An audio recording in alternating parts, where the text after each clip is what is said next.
Welcome to my ED4461 presentation, Indigenous Futures. It is before I start, it's important to note that my presentation will be based on numeracy. So let's get going. So this will be the content of the day. First, we will start off as seeing our children as equals, which is providing challenging work. And then we will move on to collaborative, open and safe environment, with the yarning circle and storytelling. And finally, we will end off with community and outdoor learning. So let's get started. So seeing our children as equals is very important. It can be done in the orientating process and also the assessment process. So teaching Indigenous students means maintaining high expectations for all students. And we have to be inclusive on that, because instead of having just an extending or an enabling activity, the students in the class should do all the same work. So for example, as a diagnostic task, students should be provided with equally challenging work to do, because a teacher shouldn't hold a bias against a student, or especially Indigenous students, saying that they are unable to do something.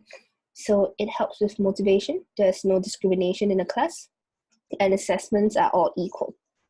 So confidence is built up as our students are receiving equal work and there's no bias, and teachers can also be informed accordingly.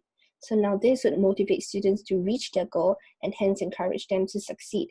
Also, holding the same expectations of all students go hand in hand with non-discrimination again. So finally, teachers all have equal teaching judgment. So there's no discrimination of abilities, like I mentioned just now. And students actually get to build on their social skills by working together, because community is also encouraged. So when work is attempted, students, they get to talk to each other when work is attempted, and there's no discrimination of abilities due to the teacher's judgment, and opportunities are created for students to work together. So one college that actually believes in this is the Jobina College, where no student gets left behind. So in their philosophy, no child gets left behind, and it's very similar to what I have mentioned previously. So there's no biasness in class, and equal work just creates this opportunity for them. So the key takeaway of my first point is engagement. So as mentioned in my slides, it's a vital part of the class social environment. When students sense that there's no biasness in class, there's no discrimination, they would like to go to school, and hence the attendance, which is apparently a big part in closing the gap, and community, and it builds relationship. So it builds on social relationships between the students, and also fairness helps the teachers build a better relationship with the students. So moving on to my second part, which is collaborative environment. So a yarning circle is a collaborative approach to learning in the classroom, and actually can be useful in promoting shared knowledge. So all students in a yarning circle get to share their thoughts on a topic, and everyone has a chance to listen and to be respectful. And it's a good opportunity for teachers, again, to build meaningful relationships and purposeful relationships with the students. By getting students to share the ways to solve problems, this provides all students, including Indigenous students, with a voice to be heard in a respectful way. And most importantly, they're also taught to respect their opinions and contributions. So one way we can extend the yarning circle is having elders facilitate the yarning circle. So the elders of the community can be invited down to be a part of the introduction lesson. So they can be given a chance to facilitate the yarning circle and explain the focus. So when they do that, the students in the class will actually get a chance to witness a collaboration and inclusiveness of the Indigenous culture and history, and also perspective and practices will be very evident. And also the 3 R's, respect, relationship, and reconciliation, is also met. So extending the yarning circle, teachers can get the students to work together by providing them, say, a paper where their ideas can be recorded and consolidated. So students may get together in groups, and they will actually be participating in a group work where they feel free and supported of their idea. which again engages them in the activity. So this engagement will encourage participation in Indigenous community views.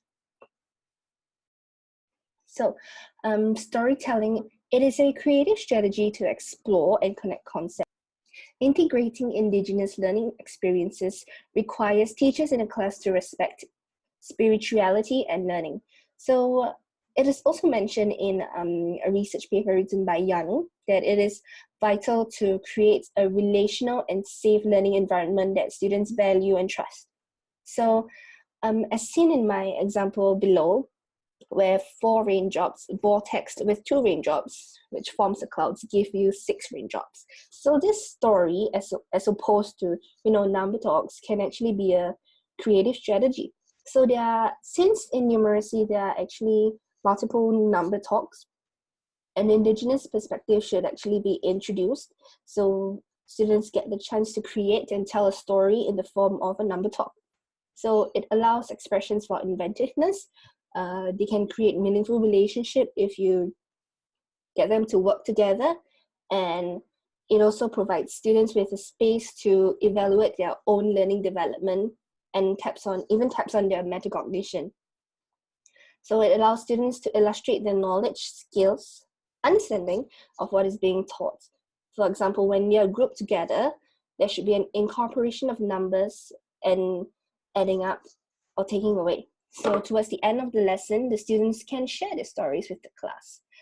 So this is also a strategy for younger students, say year 1 to year 2, to include as an Indigenous perspective in class. So when a familiar cultural practice is brought into the classroom, the identity of Aboriginal and Torres Strait Islander students will be upheld and of course supported when perspectives are included in their education.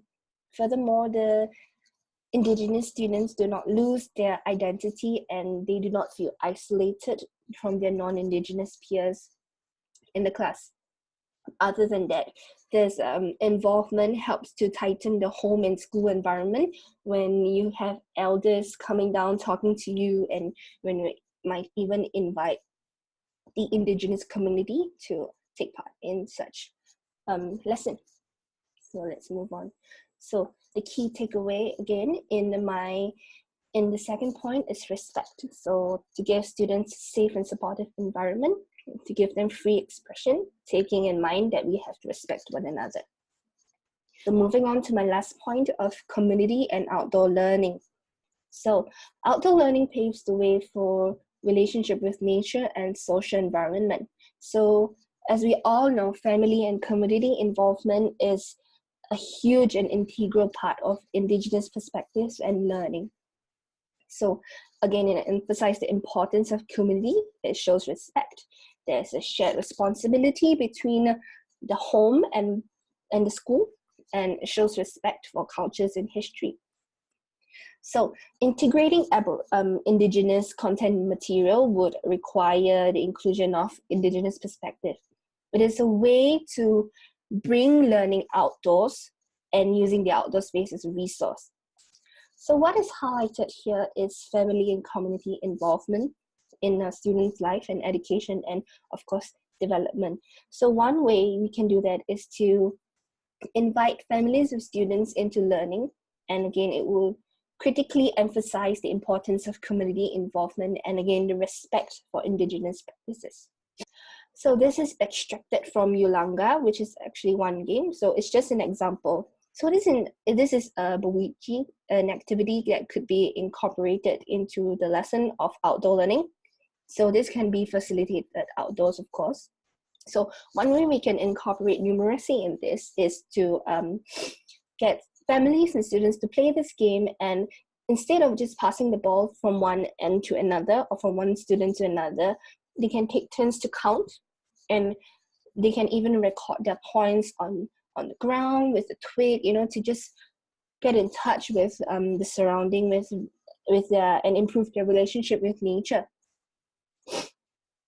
So again, this is an important part of my point, which is community. Again, it's a crucial part of integrating Indigenous perspectives into learning.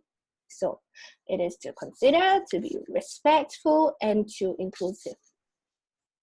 And finally, as I come to the end of my presentation, I would like to give credits to Dr. Chris Matthews' RAM-R pedagogy, which has helped me shape my presentation.